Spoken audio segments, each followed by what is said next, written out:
Ceci est la lecture des états multiples de l'être, écrit par René Guénon en 1932, et lu par Steph Doméa en 2021.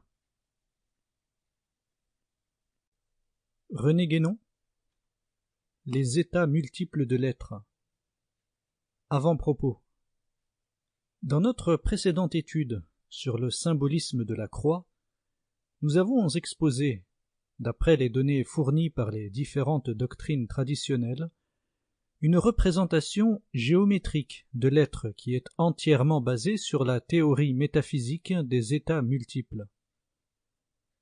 Le présent volume en sera à cet égard comme un complément, car les indications que nous avons données ne suffisent peut-être pas à faire ressortir toute la portée de cette théorie, que l'on doit considérer comme tout à fait fondamentale.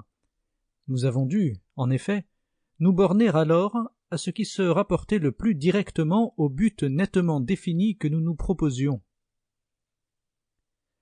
C'est pourquoi, laissant maintenant de côté la représentation symbolique que nous avons décrite, ou du moins ne la rappelant en quelque sorte qu'incidemment quand il y aura lieu de nous y référer, nous consacrerons entièrement ce nouveau travail à un plus ample développement de la théorie dont il s'agit, soit, et tout d'abord, dans son principe même, soit dans certaines de ses applications en ce qui concerne plus particulièrement l'être envisagé sous son aspect humain.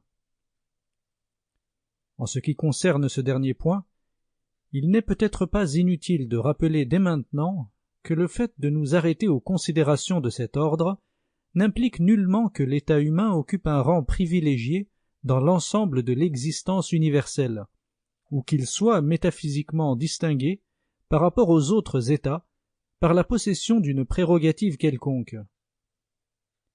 En réalité, cet état humain n'est qu'un état de manifestation comme tous les autres, et parmi une indéfinité d'autres.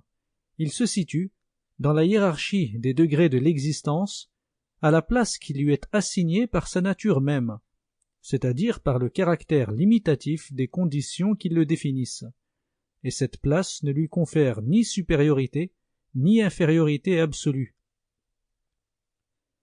Si nous devons parfois envisager particulièrement cet état, c'est donc uniquement parce que, étant celui dans lequel nous nous trouvons en fait, il acquiert par là pour nous, mais pour nous seulement, une importance spéciale. Ce n'est là qu'un point de vue tout relatif et contingent, celui des individus que nous sommes dans notre présent mode de manifestation. C'est pourquoi, notamment, quand nous parlons d'états supérieurs et d'états inférieurs, c'est toujours par rapport à l'état humain pris pour terme de comparaison que nous devons opérer cette répartition hiérarchique, puisqu'il n'en est point d'autre qui nous soit directement saisissable en tant qu'individu. Et il ne faut pas oublier que toute expression, étant l'enveloppement dans une forme, s'effectue nécessairement en mode individuel, si bien que, lorsque nous voulons parler de quoi que ce soit, même des vérités d'ordre purement métaphysique, nous ne pouvons le faire qu'en descendant à un tout autre ordre, essentiellement relatif et limité, pour les traduire dans le langage qui est celui des individualités humaines.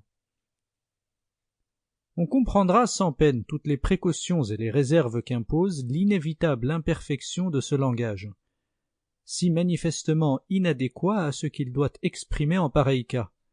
Il y a là une disproportion évidente, et l'on peut d'ailleurs en dire autant pour toute représentation formelle, quelle qu'elle soit, y compris même les représentations proprement symboliques, pourtant incomparablement moins étroitement bornées que le langage ordinaire, et par conséquent plus aptes à la communication des vérités transcendantes, d'où l'emploi qui en est fait constamment dans tout enseignement possédant un caractère vraiment initiatique, entre guillemets, et traditionnel. Note de bas de page. Nous ferons remarquer incidemment, à ce propos, que le fait que le point de vue philosophique ne fait jamais appel à aucun symbolisme suffirait à lui seul à montrer le caractère exclusivement profane, entre guillemets, et tout extérieur de ce point de vue spécial et du mode de pensée auquel il correspond. Retour au texte. C'est pourquoi, comme nous l'avons déjà fait remarquer à maintes reprises, il convient, pour ne point altérer la vérité, Sample complete. Ready to continue?